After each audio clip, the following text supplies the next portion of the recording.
Git is a distributed version control system that is widely used for tracking changes in source code during software development. It was created by Linus Torvalds in 2005 and has since become the standard for version control in the software development industry. Here are some key concepts and features of Git. Version control. Git allows developers to keep a history of changes to their code. This is crucial when multiple people are working on the same project, as it helps track who made which changes and when. Distributed system. Git is a distributed version control system, which means that each developer working on a project has a full copy of the repository.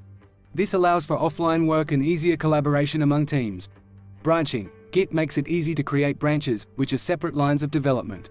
Developers can work on new features or bug fixes in isolated branches without affecting the main codebase. This enables parallel development and experimentation. Merging. Git provides tools for merging changes from one branch into another. This is how new features or bug fixes are integrated into the main codebase. Committing. Developers create a commit every time they make changes to the code. Each commit has a unique identifier and a message describing the changes made. Commits are like snapshots of the code at different points in time. Remote repositories. Git allows you to work with remote repositories, which are copies of your code hosted on remote servers. Popular services like GitHub, GitLab, and Bitbucket host Git repositories, making it easy to collaborate with others. Pull requests. On platforms like GitHub, GitLab, and Bitbucket, developers can propose changes to a project through pull requests. This is a way to review, discuss, and merge changes. Conflict resolution. When multiple developers make changes to the same code, conflicts can occur during mergers. Git provides tools to help resolve these conflicts. Open source. Git is open source software, and it's available for free.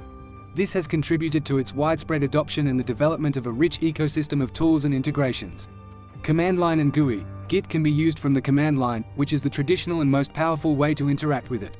Additionally, there are various graphical user interfaces, GUIs, that make Git more accessible to those who prefer a visual approach.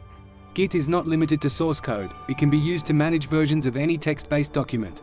Whether you're working on software, documents, or any project that requires tracking changes, Git is a powerful and versatile tool for version control.